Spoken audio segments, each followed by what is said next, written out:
tout cas, je trouve ça vraiment génial de mettre en place des entrées prix libres parce que justement, ça permet aux gens qui se déchauffent souvent en voyant le prix d'un billet de se dire ah bah en fait peut-être je connais pas la programmation du dimanche mais c'est à prix libre et du coup si je suis un peu déçue je serais pas complètement dévastée parce que j'aurais mis 45 balles dans un billet. Mais je trouve que pour éveiller les curiosités de gens qui n'ont pas l'habitude de se déplacer en festival, c'est une super initiative parce que ça ramène du monde qui ne se déplacerait pas de base, quoi. Depuis le début, ça nous tient vraiment à cœur que cette partie-là du festival soit prix libre.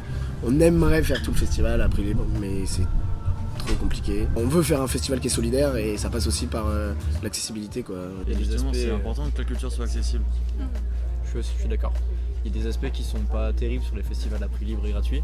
Non, c'est cool sur le fait que ça ramène plus de monde et que du coup, c'est vraiment ce côté cohésion que je parlais tout à l'heure en concert qui est plus là sur les festivals à prix libre ou gratuit que sur les festivals où les gens vont payer une certaine somme.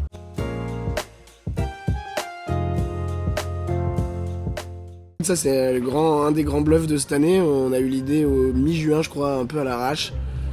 Et on savait même pas si ça allait prendre ou quoi, s'il allait y avoir des gens qui allaient candidater ou pas du tout. Parce que bon, on fait un tremplin, mais on n'est pas un grand festival, quoi. Donc ils vont pas devenir des rockstars parce qu'ils ont joué chez nous. Clairement pas. Ça aide énormément. Ça aide, mais d'un côté, il faut quand même être... on peut pas arriver dans un tremplin si on n'a rien. Oui. C'est qu'il faut déjà avoir un travail de composition original. On peut pas...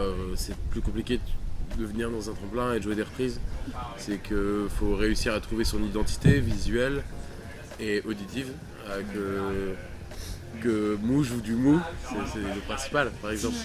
Moi j'aime bien le fait qu'on puisse écouter des groupes avant et après. Enfin, on vient pas juste pour jouer, quoi. Je sais pas, c'est un truc plus collectif que j'aime bien. Cette démarche tremplin elle est super parce que ça met aussi un peu de la lumière sur des groupes locaux. Enfin, là il y avait nous mais il y a aussi 3 autres groupes super. Pour ma part je connaissais pas du tout et j'ai adoré voir ce que j'ai vu en tout cas des premiers groupes en nous. Ouais, pour moi les tremplins c'est vraiment chouette parce que ça permet... là on l'a vu en fait, les 4 groupes étaient complètement différents. Et autant pour nous la visibilité que pour le public d'ouvrir les curiosités. Je trouve ça vraiment génial de mélanger sur une même scène autant de styles différents et de gens différents. C'est vrai, après moi je t'avoue que le tremplin ou pas, je le vois juste comme un concert normal. Ce qui est chiant c'est que ça dure 20 minutes. Mais ça c'est normal, c'est comme pour tous les tremplins, mais bon. Mais du coup en vrai en soi... C'est pas moi cette fois-ci. En soi, moi je vois ça comme un concert normal et en fait tremplin ou pas, ça va être la même chose qu'un concert d'habitude. En fait, oui, comme on a 20 minutes, ça va être marrant. Ça veut dire que dès que le premier morceau, ça va être le bordel. Et ça pendant 20 minutes. Donc ça va être trop bien, on va tous kiffer et voilà, en fait là on est prêt, on est pro, et voilà.